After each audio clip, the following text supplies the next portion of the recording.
On today's show, the Maple Leafs add bulk on their back end. What does this mean for the blue line going forward? We'll discuss that and tell you everything you need to know so far about the new hockey league starting up that involves a Toronto team. All that more on today's edition of the Locked On Leafs podcast, part of the Locked On Podcast Network. It's your team every day. You're Locked On Maple Leafs, your daily podcast on the Toronto Maple Leafs. Part of the Locked On Podcast Network. Your team every day.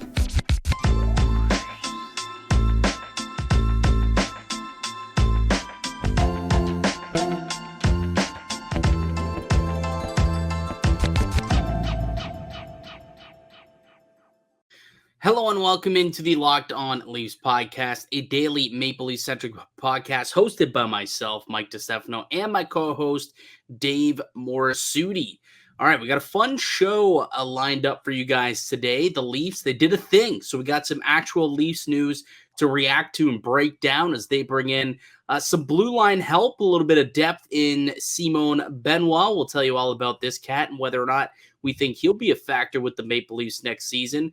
But also some encouraging news on the hockey front in the women's side of things. The PWHL, the Professional Women's Hockey League, gets the green light, and a whole slew of information came out today about the league and the teams involved and what we need to know going forward about the league that is about to embark in its inaugural season in January of 2024. So we'll tell you all you need to know about that on today's show as well. But let's get into the Leafs news, as we typically like to do here on the Locked On Leafs podcast. Simon Benoit, young 24-year-old defenseman, 6'3", 205 pounds, signed a 1-year deal, $775K, David. Really quickly, before I kind of get into my spiel, what did you make of this signing? Is this anything of substance for the Maple Leafs, or you think this is kind of more of a Marley's deal? No, I think it could be. I'm not saying like a significant deal for the blue line. I do think that they were lacking some size on this blue line, especially depth wise. They just don't really have anyone that fills that, play with some jam sort of style. Now, do I think he has a legitimate shot to play? Does Benoit have a legitimate shot to make the team? It's possible. I don't think it's like I'm guaranteeing anything. I look at his age, 25. He's not old, right? He's not one of those not like a Jordy Ben. Like Jordy Ben was kind of like that veteran that they brought in, hoping he could, at least fill in the margins a little bit there. I think Benoit, one thing that I looked at when they did sign him was, okay, everyone's talking about how brutal his year was last year. Okay, what role did he play? He played top 4 minutes for the Anaheim Ducks, who are a very bad team. Yes. That's not a position you want to be in, really, especially Benoit, who has a limited skill set. Let's be honest here. Like, when you're playing in the top 4, you got to do something really well. And I think his skill set just didn't fit in that mold. They were just, at this point, the Ducks weren't really trying to be competitive. They were trying to lose games. Let's be honest here. So, that's a tough, way to judge someone's play, because we've seen players go from playing really big roles with teams who are brutal, almost like a Luke Shen did. People were looking at them who were like, this might be a little bit too much for him to come to the Leafs. He came to the Leafs, a better team. All of a sudden, he was one of the Leafs' better defensemen. Now, I'm not saying Benoit is going to come here and be this stud defenseman, but I do think in the right role, in the right situation, considering the style of play he brings, it could work. But I'm not betting a lot of money that it's going to be a sure thing. Yeah, and you look at the deal that he signed, it's 1 year, $775,000, right? Like, he didn't sign a big ticket deal that would warrant being played up, high into the lineup, first, second pair. At best, I think they're looking at him saying, this could be our 6th, 7th, maybe 8th defenseman, right? Like, if injuries occur, okay, he's someone who we can chuck into the lineup who has NHL experience. to your point, last year he played some pretty heavy minutes for the Anaheim Ducks in a top 4 role, averaged 19 minutes and 21 seconds a game. Like that's a lot. Like that is a lot of time for somebody who, to your point, is never, who was basically shoehorned up the lineup as opposed to playing in his proper position. But if he can come in and spell a guy like Mark Giordano every, couple of weeks and then come in and just play some third pair minutes reliably, throw your weight around. He's a guy who, hits like a Mack truck. You look at, a lot of his highlight reels, you can see him just throwing around some bone crushing hits. He had 216 hits last year. 216 hits. Like the guy, he's thunderous back there from the blue line. And that is something that we have talked about quite a bit with this Toronto team is, the blue line, it's not bad, right? Morgan Rielly, TJ Brody, Klingberg, like there's some dudes out there who can move the puck and can skate, Connor Timmins, but is there a guy who can go out there and do what Luke Schenn did last year for this team? It's funny you bring him up. And, someone who could do, provide that physical role. And there really isn't outside of Jake McCabe. But they needed someone to maybe replace a little bit of what Luke Schenn brought from the blue line. And to your point, maybe it's not Simon Benoit. I don't know if he's going to be an everyday NHLer. It's a pretty crowded blue line. They now have 8 NHL defensemen signed to a contract. The left side's crowded as well, which is where his natural position is. So I don't know if I look at this and I say, okay, he's going to, crack an opening night spot in this roster. But he is somebody in the ilk of like a Victor Mete or a Jordy Ben who you brought up, who an injury occurs. All right, you can chuck him in the lineup. Or again, like I was saying earlier, Mark Giordano, if he needs a night off now that he's going into his 39 age season, if he needs a night off every now and then, I think they would feel comfortable tossing Simon Benoit in there. Play third pair minutes, 14 minutes a game, play against other opposition's third and fourth lines, not throw him out to the wolves like he was in Anaheim, and maybe he might be all right. Yeah, and like even if he doesn't make the NHL lineup, like the Marlies do need some bodies as well, right? They got a lot of younger defensemen down the Marlies, and one thing to note here is if he were to go down to the Marlies, he wouldn't be considered a veteran. The issue when you sometimes you put players with the Marlies like a Jordy Ben, guys who are older, the AHL has rules on how many veterans you could have in the lineup every night, right? So what's the age? Do you know what the age is offhand? I think it's 26 or something. It could be. I don't remember offhand the age. But that's always a complicated issue when you're sending guys down and guys don't get a chance to play. Well, that wouldn't be an issue for Simon Benoit because he's 24 or turning 25, right? So that's like, and that's gonna be a fairly young blue line too, right? Like Niemela, Kokkonen, Villeneuve, like those are all guys who are under 22 years old. It'd be nice, if you had some guys with some experience to play down there too. So this is where a guy I'm not worried if you put him on waivers that someone's going to pick him up, right? No. I think like you look at the couple of signings that they've made to kind of help that decor down for the Marlies and just give them extra depth should injuries occur. Like we saw last year, it got to a point where they had to call up like Mac Hollowell, who was like the 9th or 10th best defenseman in their system. But there were so many injuries where he had to go and play, a half dozen games or so. So now they went out and they kind of addressed those positions. They went and they brought in William Lagesson early in free agency, who's been, a solid AHLer who can come up and play some NHL minutes if need be. Same with Max Lajoie, who's played some NHL minutes, early in his career in Ottawa. And now they go and they get Simon Benoit. So they don't have to, chuck Niemela or Kokkonen or Villeneuve, into NHL action earlier than they have to. So they're also just kind of lengthening, I think, what they've got on the blue line. Like as of now, I don't know if he supplants any of the 7 guys who are currently there on one-way deals. Like clearly Morgan Rielly, Brody, McCabe, Klingberg, Liljegren, and probably Giordano, depending on if he's playing. Like, I assume he's playing, I guess. He's under contract, and the expectation is maybe he's not an everyday guy.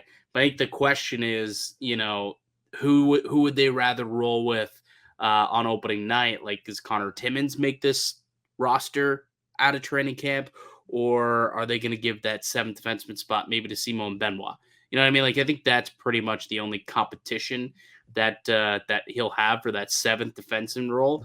And that's even going to depend on, what happens with the salary cap situation. Maybe they won't even be able to keep an extra defenseman just because of how the cap's going to roll. So I think that he's just depth. At the end of the day, he's a depth player.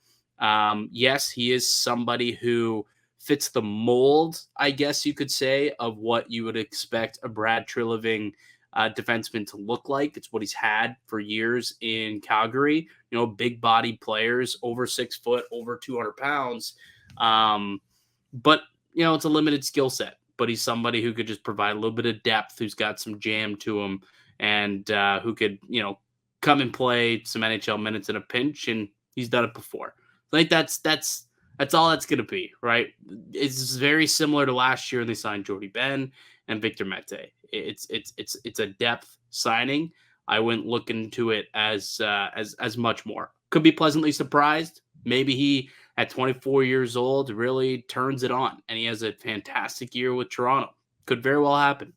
But right now, I think that's probably what we're looking at in this signing.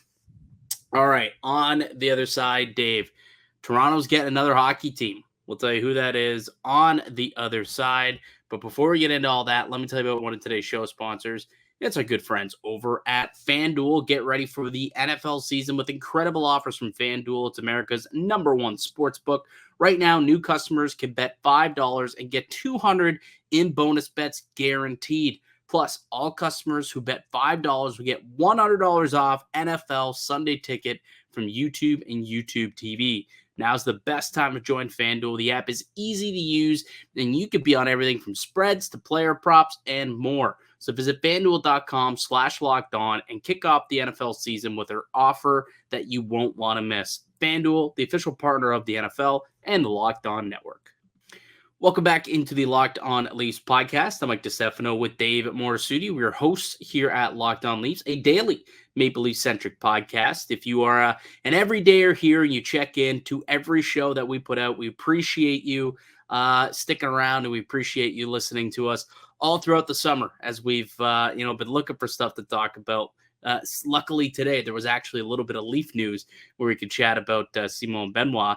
If you're new to the show and you enjoy, the analysis we just gave, and you want to stay locked in on what's going on with the Maple Leafs throughout the season that's about to start, make sure you subscribe to us. We got we're on our road to 5K. I think we're almost at 4K, and we're hoping to hit 5K, and then we're going to do a giveaway, subscriber giveaway. So make sure you sub up so that we can get there as soon as possible, and some lucky Locked On Leafs fan will get themselves a pretty cool giveaway. That being said, Dave, let's transition into what was kind of the news of the day in the hockey world. It didn't really have anything to do with the NHL. It had to do with a different league that's coming to North America, and a team or a league that will host a team in the city of Toronto.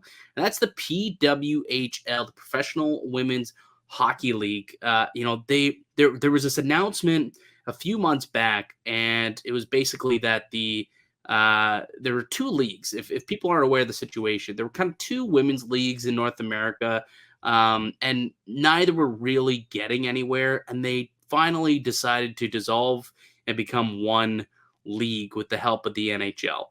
So the NHL is going to be involved, somehow. I don't know financially what their involvement is necessarily going to be exactly, but I do know that they're going to be involved in a way. And also, I think they said that they'll be involving the league into some of their marquee events as well, and really try and grow the women's game. So that's fantastic. So what do we know so far, Dave? Here's a list of things that we know about this league. So it's going to be 6 teams to start.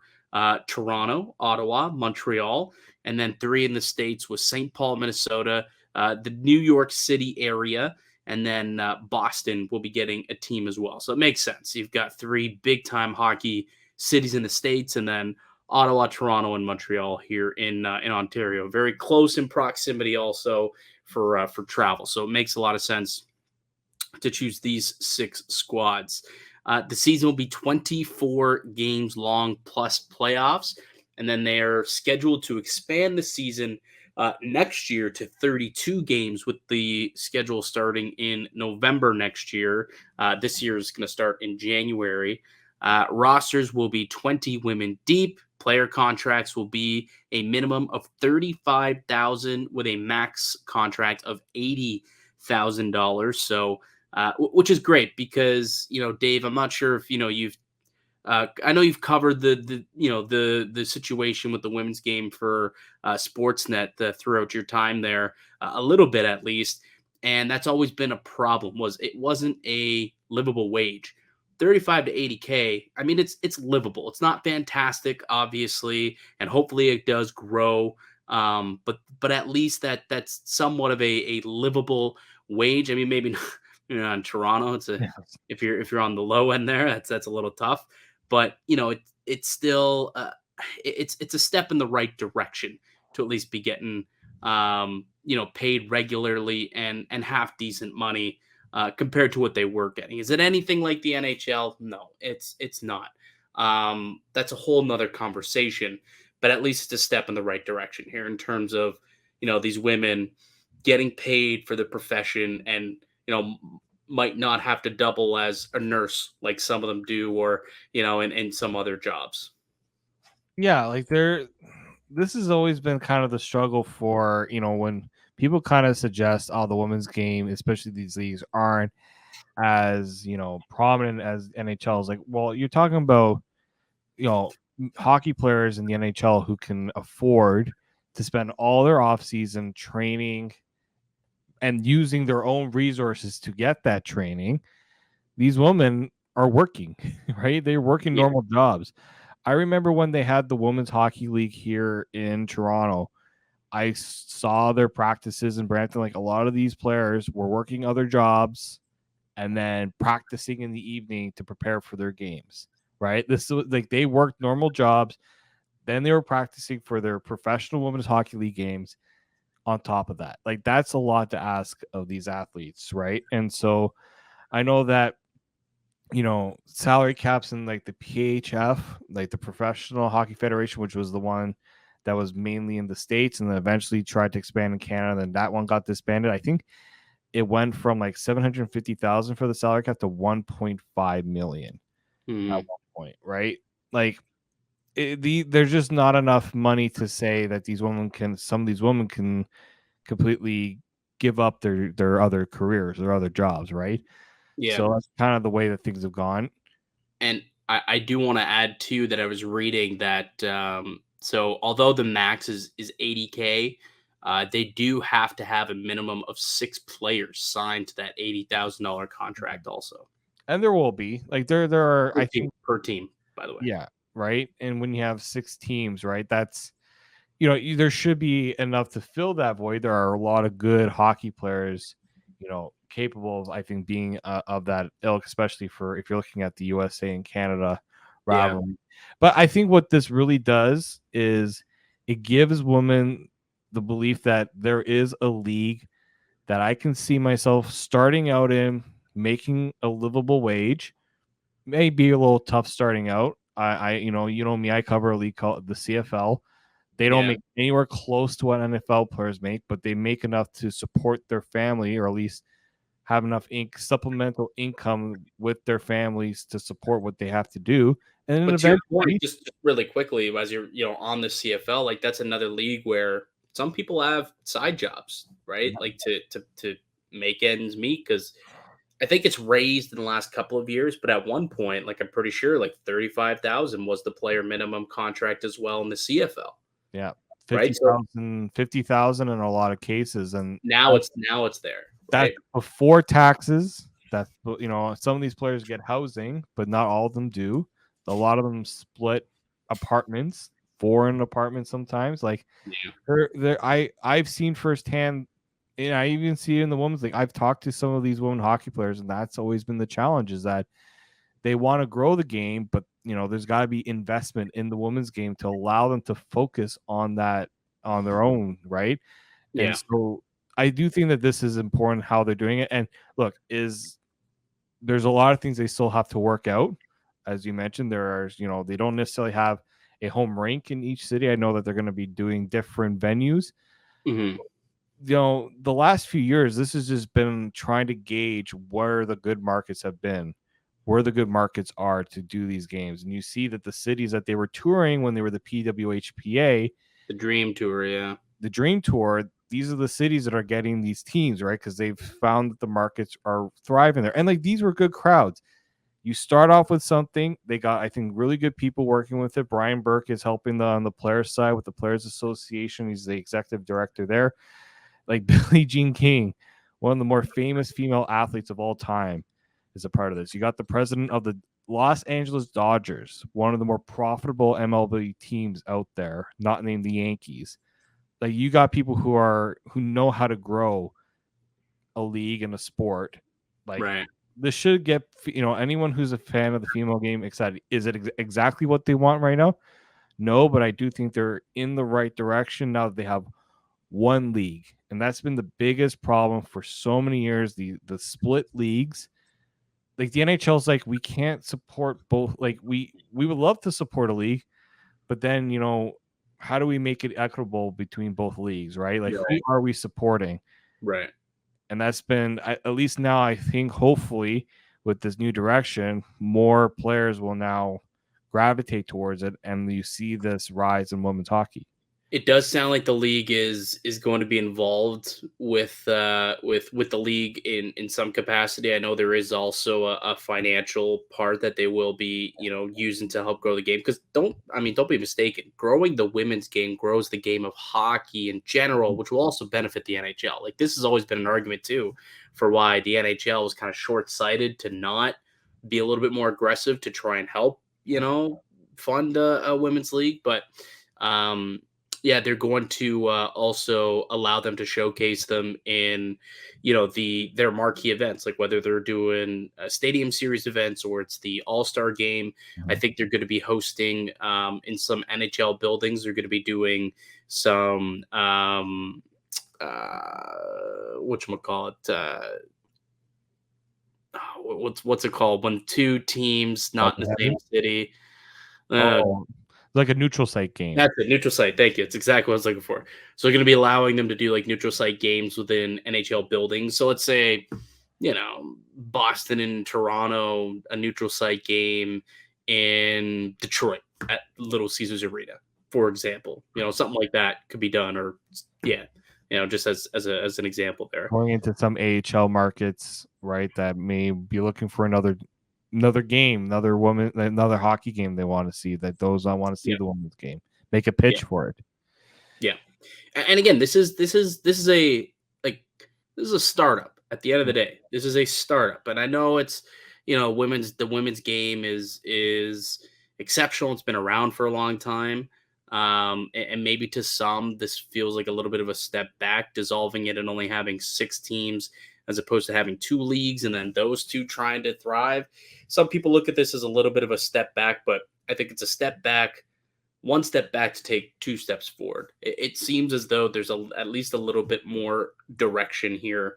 And hopefully, again, it grows. And much like we saw happen in the CFL, much like we're seeing in the MLS right now, these leagues eventually they grew. And then you saw the money come to the players as well. Right? Like now in the CFL, you got guys like the minimum's 50 or 55,000. It's gone up like 20K in the last 6-7 years. Right? Whereas MLS, very similar thing is they keep expanding. They're adding more teams. They're adding more, international players. Now this is going to happen in the women's game. Might take a couple years, but it's going to happen for sure. And I think that this is great for hockey.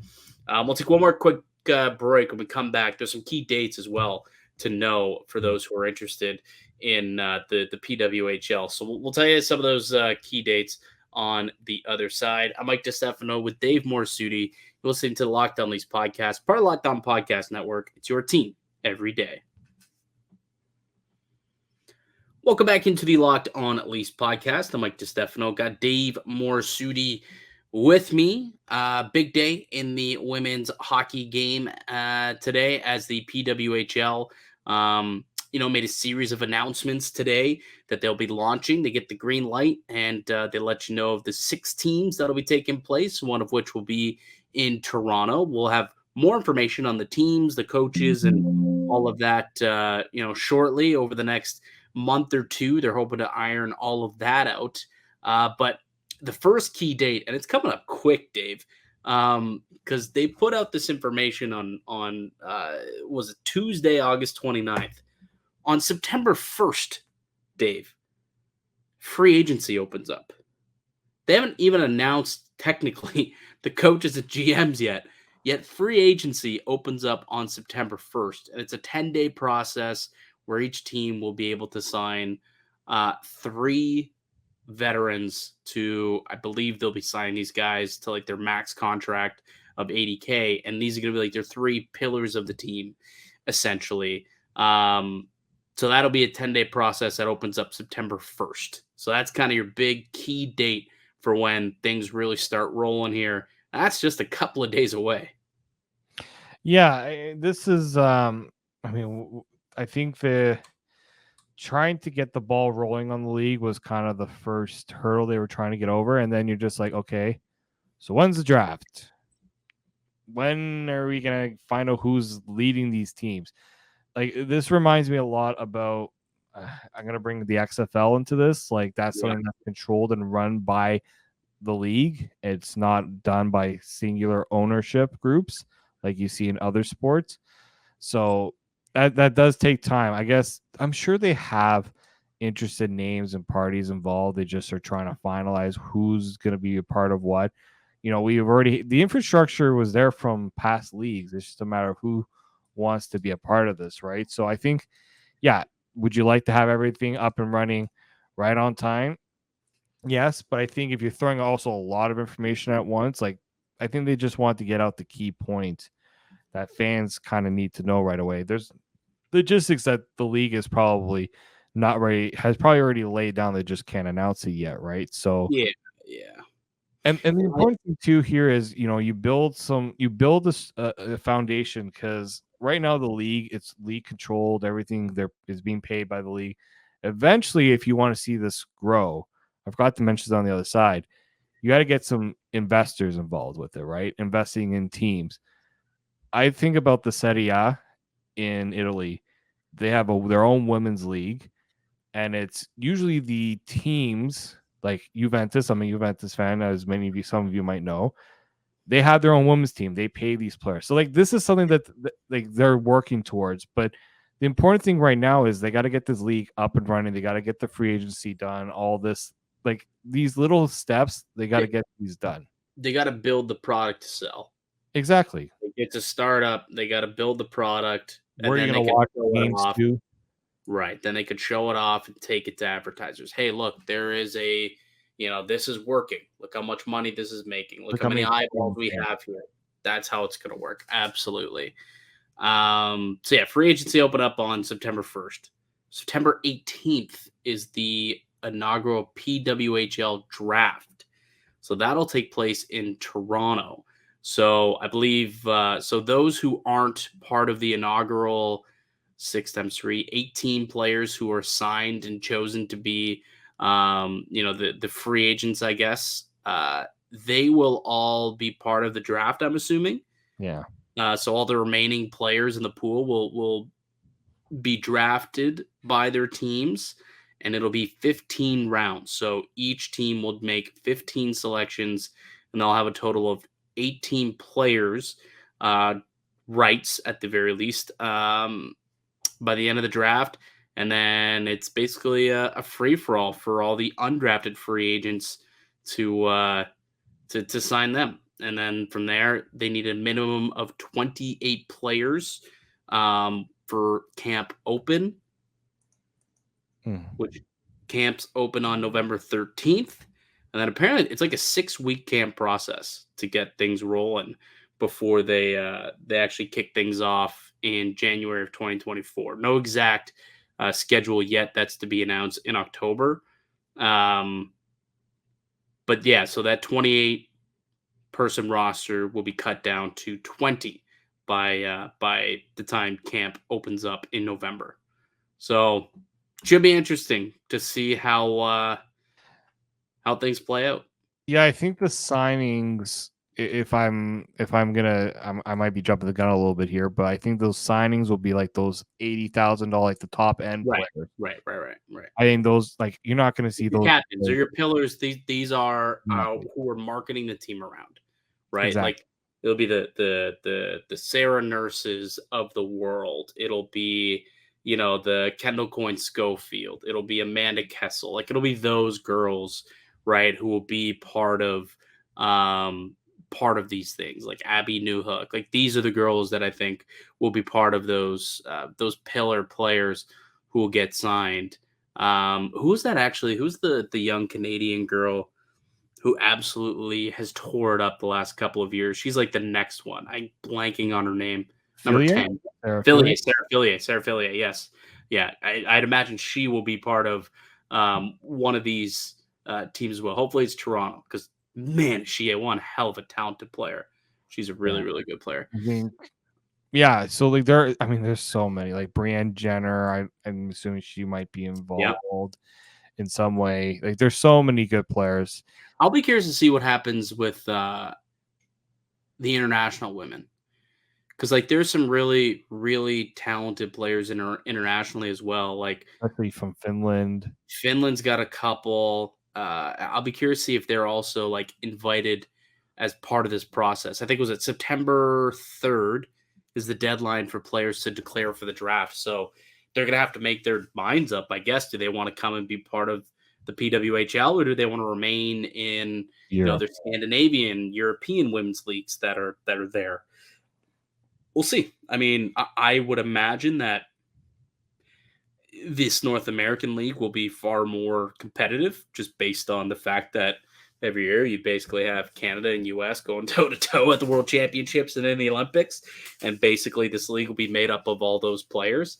So I'll be curious to see how much international players they're able to bring kind of over the pond into the PWHL in their inaugural year. That'll be something I'll be interested in seeing here.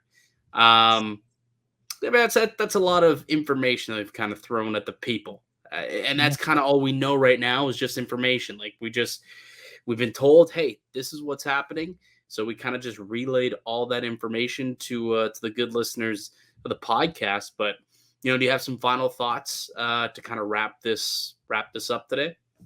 Yeah, I think I'm excited to see where this league can go, because as fun as watching the Canada-US series every year, they're great competition. We need to see more. Need to see more of it.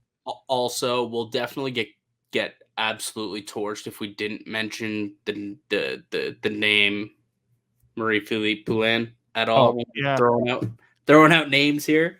I mean, that goes without saying. I mean, there's. I figured it would go without saying, but let's cover our bases here and say absolutely she will also be in the conversation as one of those original pillar players, definitely a captain of one of the teams.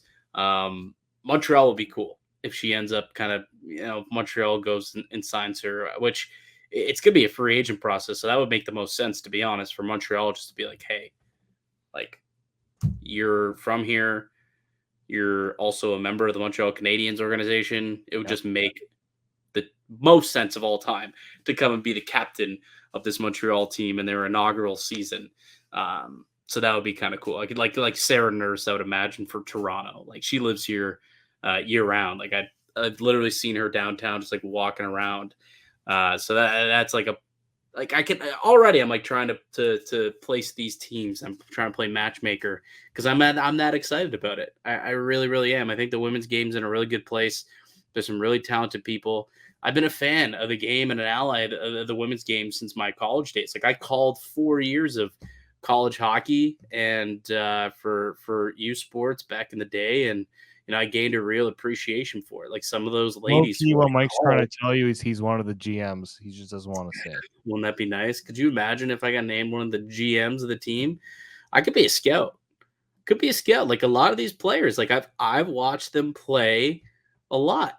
Like some of these people I've watched them play, and even girls like Abby Newhook, for example, who's the sister of Alex Newhook, by the way. Like I watched her play at the Canada Games when she was 19 or 20 years old or something like that a few years ago, out in where was that? Not Calgary, Red Deer, in Red Deer, Alberta. So I mean, like I got some connections to the women's game. Maybe I want to throw my hat into the ring. I know that I am looking for some more full-time employment coming this hockey season. If any of the women's teams want to bring me on as a scout or anything, Personal motivator, I can come in and I can read the lineup every single game and try and get the ladies hyped. I've got experience. I've got experience in that kind of stuff. I don't know if I could be a GM outside of the video games. My GMing experience is not the greatest. But I could be a hype man for one of these teams. Absolutely, I could. 100%. We'll see. This is me telling the people if anyone from the league, the new PWHL, is listening to this podcast, hit me up. My DMs are open. All right, let's before we get just completely off the rails, why don't we end it here, buddy? Good chat, good conversation. We're both clearly pretty excited about this. And we'll have to do a Locked On Leafs field trip. Go to a game once they get up and running in January. That for sure is going to happen. All right. We'll end things there though. Appreciate everyone who made it through till the very end.